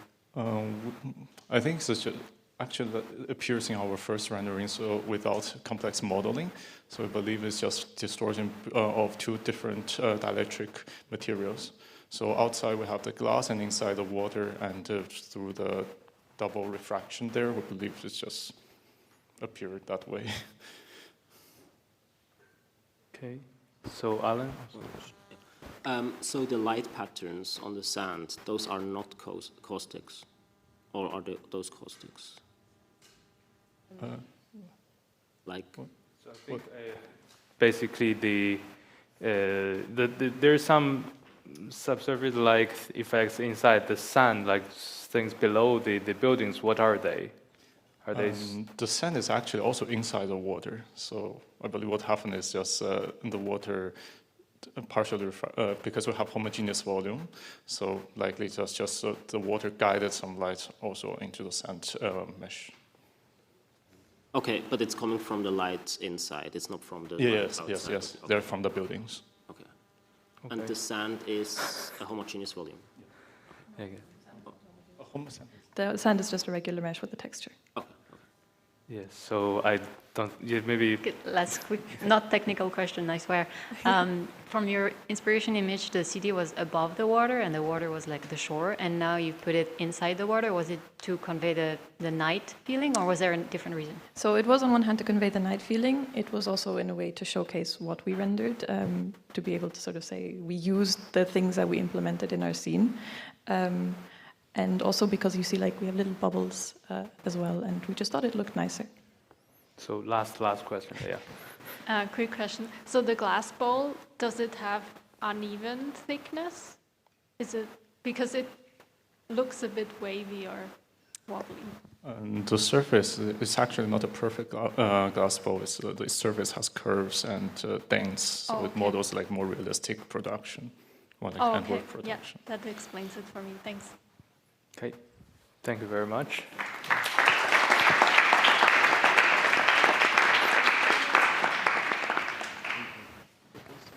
I try to connect power to my laptop. Thank you. All right, let's get started. My motivational image started off being a ship on the vast ocean at night, and I really like this scene because something as huge as a container ship kind of feels tiny on the open ocean with the galaxy as a backdrop. But I wasn't yet happy with the container ship, so I replaced it with one of my favorite things. A piece of art from a Dutch artist, a giant floating rubber duck. So I ended up with the following final image. I have a huge glowing rubber duck serenely floating in a vast ocean of clouds with the Milky Way as a backdrop. To make this possible, I had to implement various features into my renderer, starting with an environment map emitter so we can see the night sky, followed by multiple features for the cloud layer, which consists of a volumetric path tracer for heterogeneous media, a Hennier-Greenstein phase function for more realistic light scattering for clouds, and a procedurally generated cloud layer, which I will talk about a bit more in a second. I also added some post-processing effects to make the image stand out even more. Now I want to talk a bit about this procedurally generated cloud layer, which is pretty cool because it is infinite in the plane and is only bound by its height. So I started off with some whirly noise, which already has this bubbly cloud-like shape, which I inverted and then stacked multiple layers on top of each other to get this already pretty cloud-like looking pattern. From there, I wanted to break apart the structure a bit, so I introduced a threshold value. And since the edges of the noise still looked a bit too smooth, I roughened it up a bit by subtracting some more detail nodes. In 3D, this looks like this, and since there are so many parameters you can tune for this cloud generation algorithm, you can end up with vastly different stylized version of a cloud layer. Now, putting everything together, I end up at the following image before my post-processing step. And now, when I apply the post-processing, you can really see how the image and the duck starts to glow with the bloom effect. And that's my final image.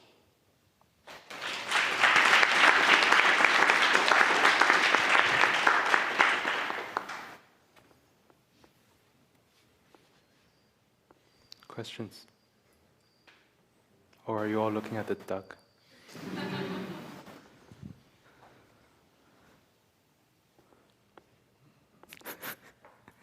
Right. So, this cloud, the sea of cloud, it looks a bit, how to say, smoothed, like a bit like a detail. Is that intentional? In this case, I kept it intentionally like that, just because I liked it more. Yeah. But it would be possible to roughen that up even more, yeah. Yes, because I saw in the presentation that you have multiple levels of details, and this is what you chose in the end. Yeah, okay. Just to clarify. Doriano? Just a question, what is your light source in the scene? We have this environment map, which does not contribute a lot of light to the scene.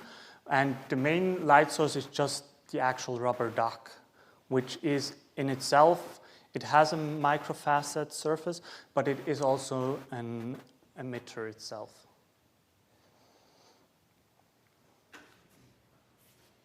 Yeah. In this image, the cloud, it looks very dark. Is that just because of the lighting, or did you actually model, or set the parameters that the cloud is dark? It is a combination of both. On one hand, I wanted the clouds to be mainly lit near the duck, and it's also just like the further away you get from the duck, there's not really a lot of light there. Alex? So I have it's not really a technical question, it's more like, I'm wondering about the backstory of how the duck got up there. I'd say it's just, this duck is like a mystical entity just roaming the planet on this layer of clouds. So there's just one global duck, or is there like a lot of ducks up there, or? We don't know. That's the sad part, you can't see it, because if you look from Earth, it's just clouds. Yes, I think that sounds very accurate. Thank you for the mental break, Alex, and thank you for the presentation.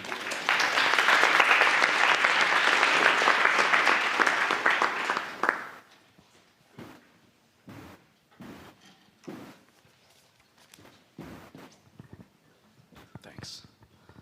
All right, I'll be brief. So, starting with the motivation, I really like the idea of tilt shift photography, mostly because of the miniaturization you get, which kind of gives you this toy-like feeling. Kind of helps with the out of proportion theme. It's kind of reminded me of amusement parks, maybe also because it was November. But I mean, the toy-like ideas just kept on coming. And then, well, what do you do at amusement parks? You remember things. Mementos are very good materialistic ways to show memories. And of course, I just really like dramatic landscapes, just because the whole contrast from fun to some sort of uneasiness or melancholy really fits with just contrasting themes. This is my final image. Might look a bit dark on the projector, but the idea is basically you're alone in a snowfield in a just barren area where nothing else really gives you a nice feeling, and you're holding a snow globe which symbolizes memories of just kindness. And I used a heart, which is basically, well, not the main emitter, but the strongest emitter, to show that even the smallest amount of kindness can actually bring a out of proportionally big impact on us as individuals. Of course, the bears are also way bigger than the rides, and the scene in the snow globe is also much smaller than its surrounding area. I used image textures and normal maps. They kind of go hand in hand to add detail. And I also implemented a stratified sampler. Here you can see the two little bears. And this is kind of, I don't know if you can see on the projector, but you can kind of see that the variance did lower quite a bit, at least on small,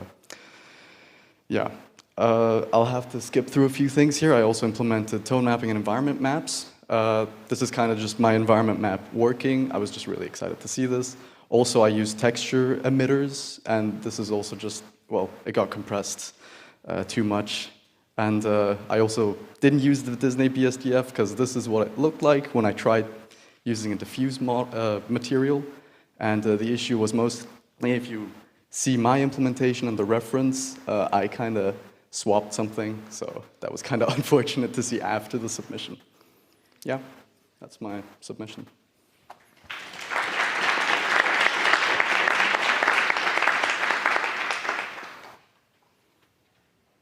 Questions? This one. Dorian.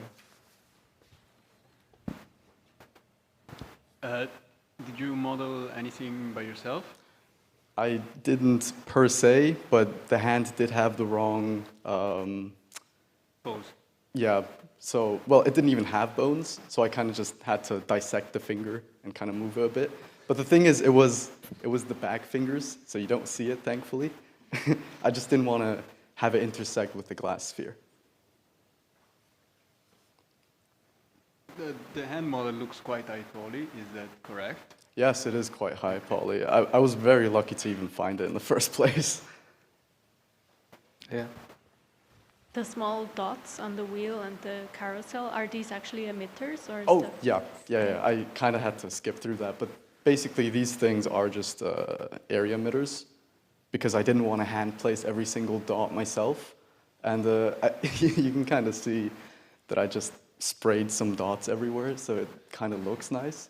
But yeah, they're all emitters. Okay, thank you. Sebastian. Follow-up questions. When these are emitters, how are you doing any next event estimation on these textures, or I mean, like, because like this would be an extremely tricky part. Yeah, I mean, it's basically the same as we implemented in the path, like multiple importance sampling. I didn't really change anything on the reference implementation. So when the texture is an emitter and only is like on the whole mesh, which you would usually sample only a small part, is... There's this difference, right? Well, you can't see on the projector, but, well, I did have to implement the PDF to work correctly. So I basically used the same idea as with the environment map, where, I mean, light sources, higher luminances have higher probabilities. Yes. Unless I'm misunderstanding the question. Okay, so your carousel is an emitter which has an emissive texture. So how are you sampling a point on the carousel? Like you go over the texture, reproject it to the geometry, and how... Well, you sample the texture itself, but the texture is weighted by if it's white or black. So black is no light, white is light. And how are you getting them to in the area domain or back to the... Oh, that's just Nori's built-in UV okay. So there is a way from in Nori. Yeah. Oh, okay. Yeah. Okay. I didn't know that. So, thank you. Thank you for the presentation.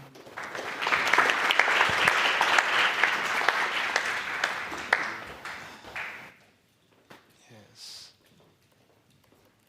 Oh, sorry. I think we have two more. So, good luck. Hi. We call our image Colossus. This is our inspirational image. We wanted to impose some Lovecraftian like sense of doom and eerie vibes. We drew it ourselves. Yes, so basically the inspiration was also in our head. We wanted also to break a bit the rule of thirds and go with like a centralized scene where everything basically points towards the humongous person holding a sun in his hand. And this is our last image, like rendering turned out. Unfortunately, it's a bit dark, but in the end we have an image which is a bit bright, so maybe we can also take a look there, how it looks like. So let's not waste too much time and talk about the features. First of all, we implemented homogeneous media. This is used right here only in the background. The initial idea was to use it for the God rays that you can see spreading out from the hand, but unfortunately that turned out a bit more difficult. As you can see, here are some implementations. We also wanted to have the atmospheric haze possible. And this is like an early stage of our rendering, how it looked like with the homogeneous media. But as you can see, it's not like we imagined it, like super prominent. And we also didn't have like a lot of time trying out different parameters. We also implemented heterogeneous media, which are the clouds that you can see in the scene here. Also here, important for us was that we can stack them, so we can have multiple media overlapping each other. I think for us, like the most difficult part was writing the integrator itself, like when do you do the media interaction and how do you differentiate between entering a medium, exiting and everything. And this is then how it looked like with a heterogeneous cloud in it. Probably you would not be able to see anything. Yeah, then I'll give it to Aaron. Thank you. We also implemented subsurface scattering. It's only on the hand in this scene. Here on the left, you can see subsurface scattering 1 hour before submission on Monday, and on the right, it was 5 minutes before submission, so it finally worked.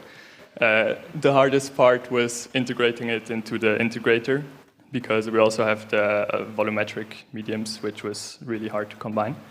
We are also using image textures. That's mainly on the mountains, and I don't know if you can see that, but on the foreground there's also a rock, which is also textured. Here's a textured apple. And we also implemented depth of field, which you can mainly see it in the front. The back should be sharp. Here's another image of it working. And Fund is going to talk about the scene. All right, so to talk a bit about the scene, unfortunately we had to do some asset grabbing, so the report also has all the sources in it. Basically we took some landscapes and some figures. The volumes is a great library that has some volumes, and I just took this dusk shockwave and basically flipped it around, because what we wanted is like some kind of spiral going down where the hand comes through the clouds. And I think this was like the closest resemble I found. So then we also found a model of an arm, which was crazy good for being like a free model. We rigged it up to pose it how we wanted. And the sun is basically just a sphere with a displacement modifier in Blender. One issue we had is that the sun didn't look quite realistic, because it's literally just an emitter. And what we did to counter that is we just took this shockwave again and just put it in front of the sun with a super high absorption. So you have the nice looking. Okay, some more additional features which are either not visible or we did not end up using. Here's workload estimation and workload distribution for the cluster, which I think is cool. Emissive media, we did not end up using this in the scene because it sadly did not look as cool as we thought it would. And here's also Perlin noise, which was not used for the clouds in the scene. Thank you, that's it. And here's a brighter version. I think you should see it better now.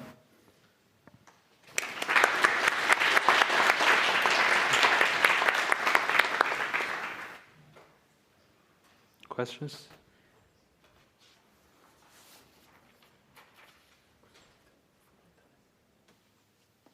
Can I ask one then? How many samples is this per pixel? So this is, I think, 512 or 1024. The problem was our rendering got cancelled yesterday afternoon, so we kind of had to speedrun this a bit. Yeah, and you can see it in the noise a bit, especially with the brighter version. But yeah, we would have loved to have some more time. Yes. So I mean, it looked reasonably reasonable. reasonable. Yeah, I mean, with all the effects you have, it's one is to expect you have a lot of noise. Yeah. There's also atmospheric haze, so it makes the noise worse everywhere. Yeah.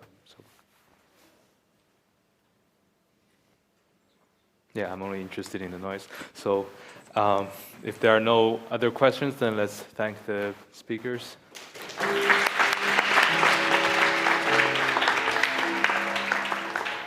Okay, then we have our final presentation.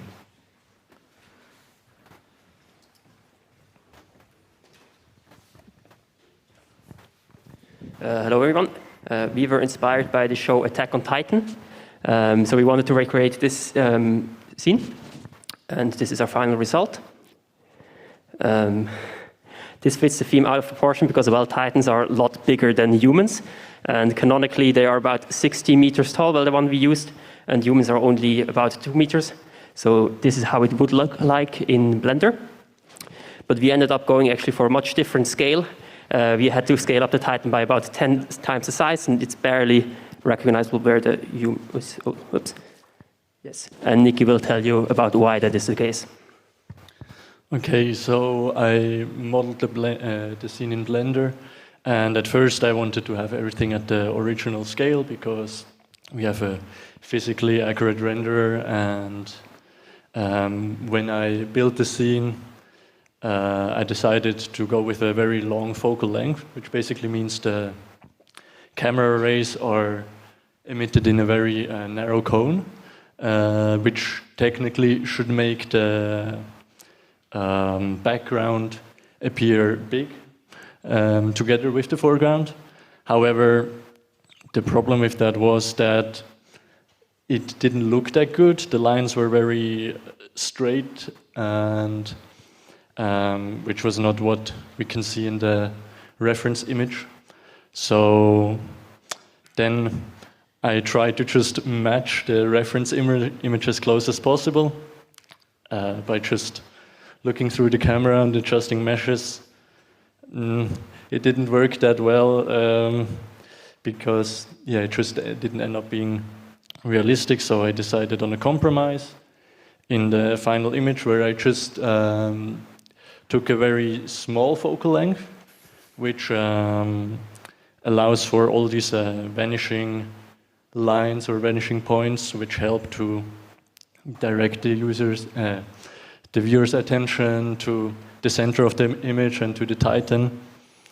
But with a low focal length, the background usually is very small compared to the foreground. So I had to scale up the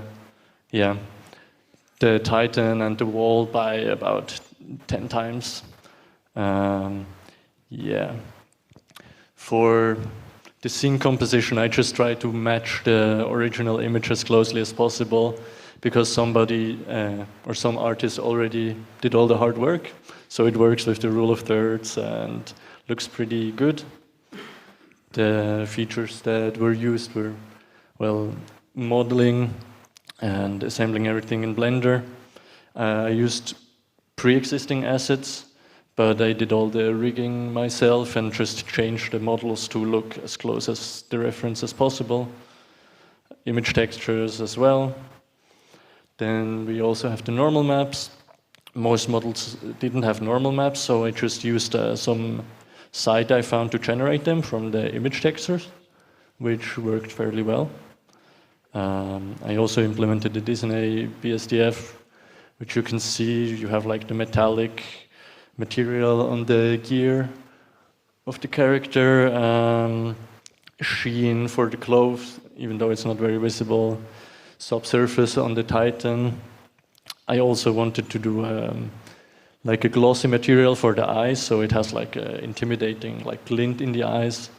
But the only intimidating part about that was that it created a lot of artifacts and noise in the image. So I removed it again.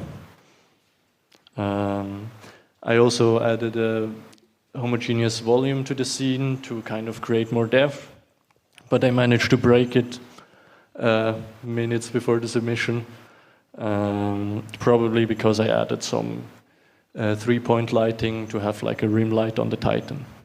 And I think Fabio is going to tell you something about volumes now. Yeah, you might be wondering what happened to the fire from the original image. Well, we just noticed close to the deadline when we started to actually put in the volumes and the fires into the scene that a lot of things went wrong. We had trouble finding good VDB files that match the scale of our scene. I also didn't implement overlapping volumes, so it limited where we could place the actual volumes. Also, I didn't adjust my EMS for sampling emissive volumes as emitters, so they didn't actually light up the surrounding areas as much as they should have, and there were just other bugs in my implementations.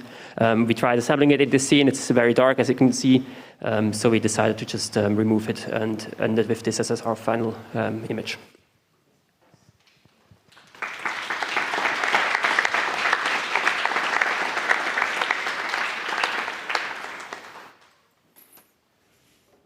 Questions, Alan? The stylized appearance, is this coming purely from the textures, or did you apply some filter on top of it? It is purely the choices of textures and models I took. They weren't too high poly, and yeah, the textures as well.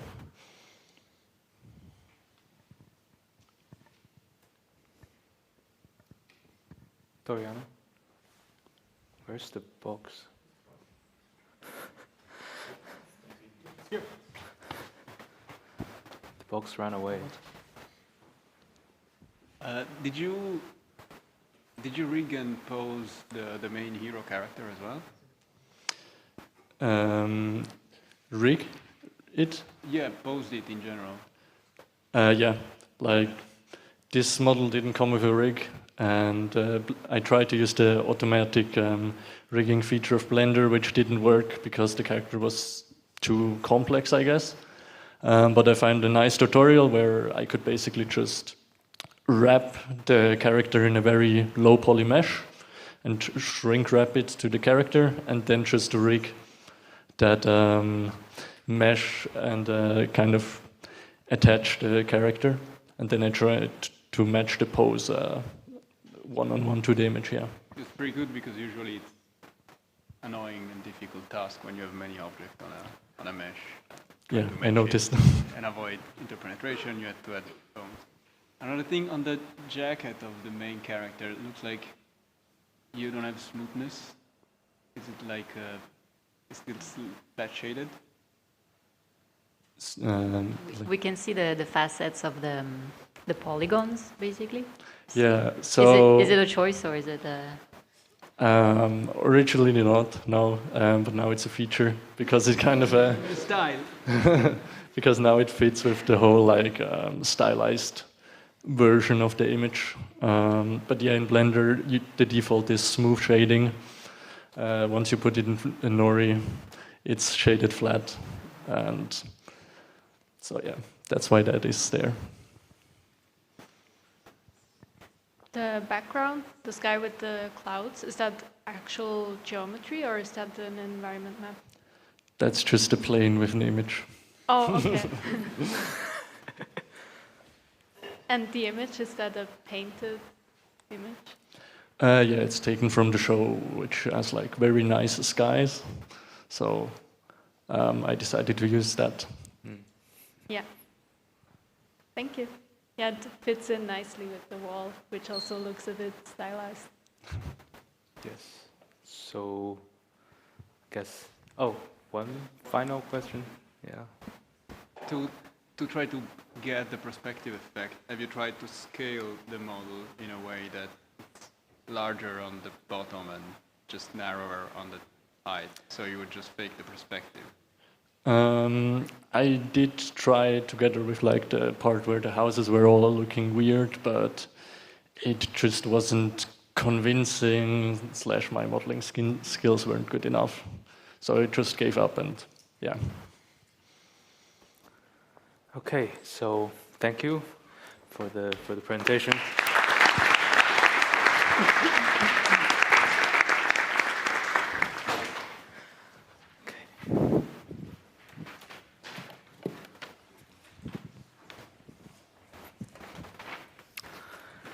Right, so thank you all for your presentations and images. You should all be proud of your work.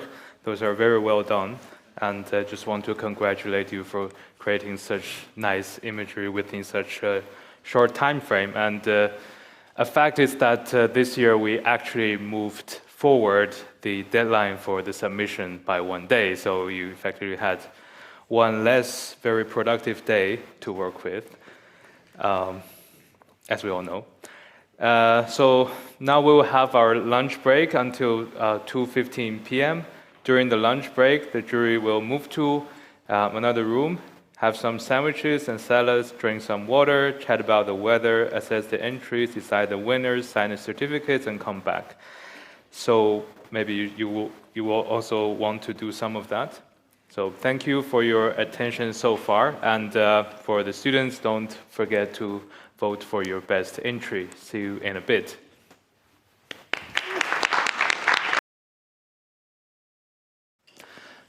Hello again. Thanks for coming back with us, and I hope that you have had a reasonable lunch. or a good break if you're not with us in the same time zone. Well, it doesn't hurt to think that we have viewers all over the world. We're now ready to announce the winners of this year's ETH Zurich rendering competition. After, well, heated debates and reasonable discussions, the jury has reached a decision on the top 3 award winners and a decision on who's going to present each prize. And I'm glad to announce the results. But first of all, we have a few honorable mentions.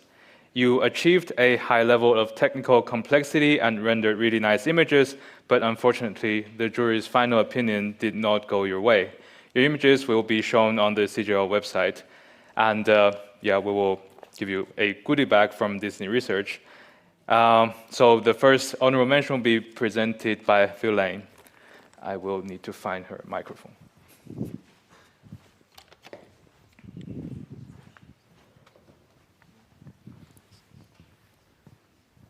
Okay, so the first honorable mention goes to Alessio and Bernd. As mentioned, there was a lot of heated discussion and passionate debates about the placement of this competition. So to say a few things about this one and why we chose it, we are particularly impressed by the effort in the modeling, which is pretty hard for like what we call organic subject, like a dragon, especially at this scale, which requires a lot of efforts in the detail. That was pretty impressive. The vision was pretty well achieved based on the inspiration image, and the composition is pretty strong. So congratulations.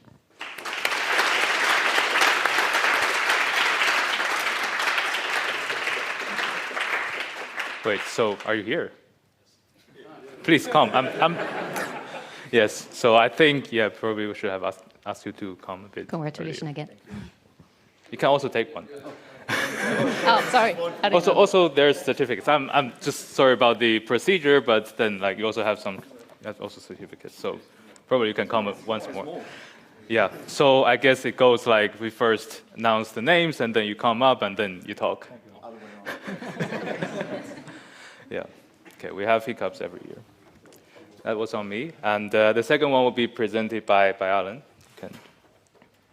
Yes, and the second honorable mention goes to Sergis, who created those nice-looking space marbles that required the implementation of spectral rendering and heterogeneous media. So congratulations. You see here? Yes, you can come up. You can come up. You can come up. Oh, okay. Oh, no, then this one.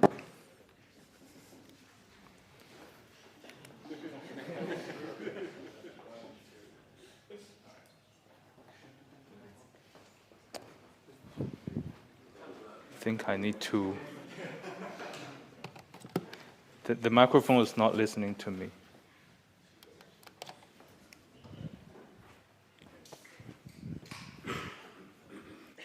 Okay, so that's for our honorable mentions. And now we have third place, which will receive this one, right? This is the, it's a webcam. It's supposed to be a good one. It's recommended by Marius, based on experience. So it will be presented by Amit. Thank you. So for the third place, the judges have picked this work by Linus and Simon. It's a fantastic interpretation of the image. It's fantastic rendering. A lot of different materials, a lot of instantiation of objects. It's a technically a challenging rendering to make, and you made it well. So congratulations.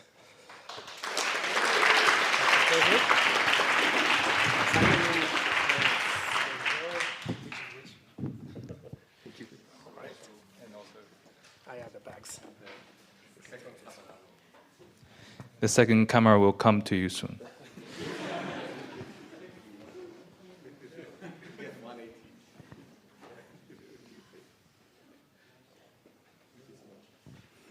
Let's give another round of applause.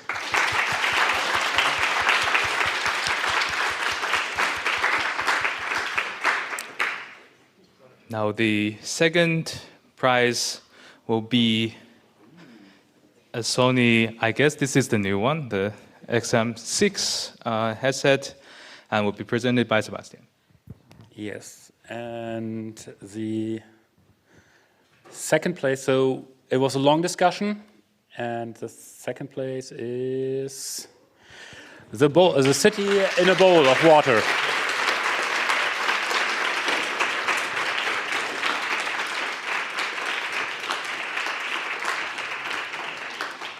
So perfect, you can split it one side per person, and yes, and yeah, please come up this time. And oh, okay, and yeah, so one for you and one for you, and yeah.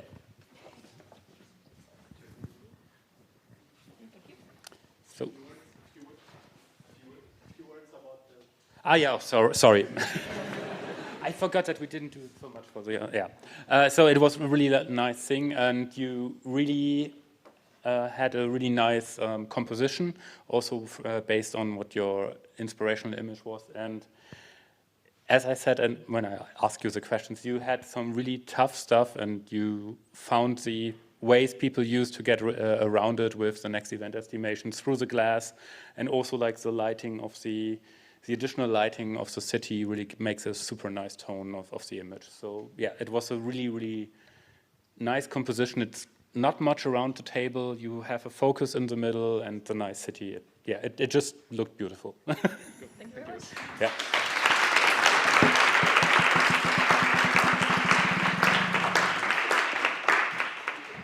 Yes, certainly there will be a second headset. Yeah. Right, now for the first place. Yes, that would help. Yes. So our prize is a trip to Bordeaux tomorrow. Next year. Sorry. I will be presented by Doriano. So, and the winner for this year competition is it Space? Colin, congrats.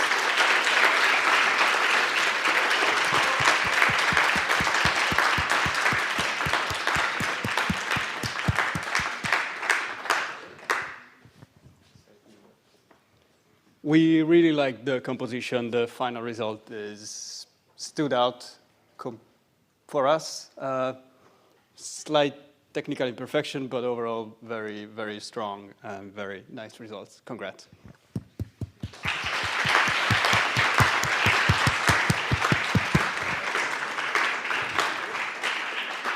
Congrats. Yes, we will contact you when the time comes.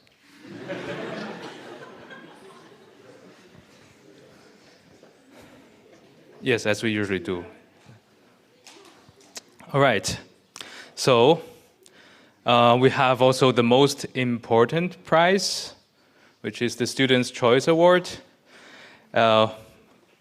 whose prize is a nice portable charger, also recommended by Marius. From experience.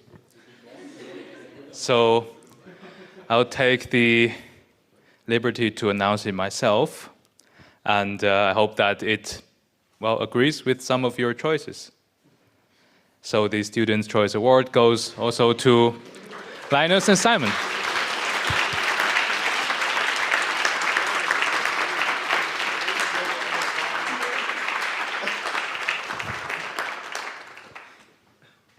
Okay, I don't know which one is which.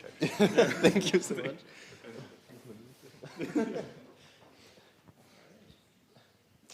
Right, so I can also say a few things. Maybe not. It's just that this one is decided by the vote, and it seems that it led by a relatively good margin. Yeah. Okay, congratulations to all the winners.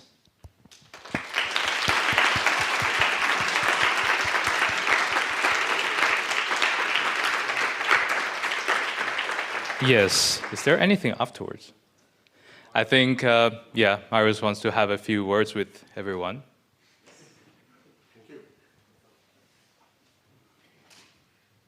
Thank you very much. So, yeah, this is the end of yet another one of our rendering competitions. We're very happy, proud to see your submissions, pretty high quality results. Congratulations. This is a tough one to do. Just being able to compete is definitely an achievement. I would like to thank all the people also who made that possible. Our wonderful TAs this year, Sergio, Pascal, Rajesh, who is spiritually rooting for this competition and hopefully watching. We also have Jackson, who is back in the mic, hey, and Tiziano, who made the wonderful video and many other things. I would also like to thank Lucas, who volunteered, one of our alumni TAs. Thank you for helping with the stream. And also Carlis, who spiritually helped or the new TAs to transition. Quite a few spirits. That would be our previous head TA for the class. Yeah. Also like to thank our judges for spending their time and to come here and judge this competition. Thank you so much for your time and your insightful debates. And I would also like to thank my two co-professors or co-lecturers, Amit and Alex, who helped with the lectures this year and to transform the class to what it is today, and hopefully we can do even more for next year. Yeah, finally I would like to thank Shanyao for being such a fantastic host for the 6th year, you said? Yeah. This is the 7th year. 7th year, yeah. So basically I took the course in 2017 and have been just like somehow assigned this task ever since. Yeah. So maybe like I didn't do... Yeah. Thank you.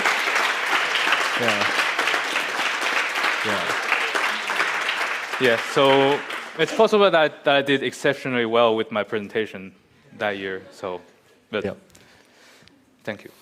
It's my pleasure. Absolutely. And yeah, finally, to thank you all for putting your time and effort into making this a success. Congratulations to our winners, and I think now it's time for... Well, I have also a few words. Some more words before that. I'm here to like take. Let's also thank Marius, who really is the man behind the course. So, right. So I wrote like 2 pages, but Marius covered like 70% of it. So I have just basically one paragraph to read to you. So this is sort of just my feeling. It's that what we're witnessing here is beautiful in itself. Humans probably have officially opened an epoch where image creation or video creation in itself is as easy as pressing a button, and then some supercomputer in some super data center will crunch some numbers and throw a fine photorealistic image or video back at us. Sometimes they match our imagination, sometimes they exceed it. Your inspirational images showed us just that. Trying to piece together a scene by hand, rendering it out by tracing paths, and using algorithms built with our own hands to make it all faster, just so that the image would match a vision feels tedious and even unnecessary. So much better to press that button. But I hope that the experience and knowledge gained along this journey, be it the physics of how light reflects in a scene, the theory of importance sampling to reduce noise or variance, or the joy of setting up a nice Blender scene and seeing the final image can become handy one day, that make we say, I'm glad I actually did this computer graphics course back in that year. That situation, when it finally happens, might not even be relevant to rendering at all, as importance sampling is more applicable than just tracing paths. But you're undoubtedly part of an era where the creation of photorealistic imagery is a result of light transport simulation rather than a result of massive training costs on billions of so-called photorealistic images. bear in mind that the theory-backed approach is not going away anytime soon. So that's enough feelings, and we should really wrap up. For everyone here, see you outside the lecture hall at the Apero, and for everyone who's still viewing online, I hope you enjoyed this year's rendering competition, and see you next year maybe. So wish you happy holidays, Merry Christmas, and Happy New Year. Thank you.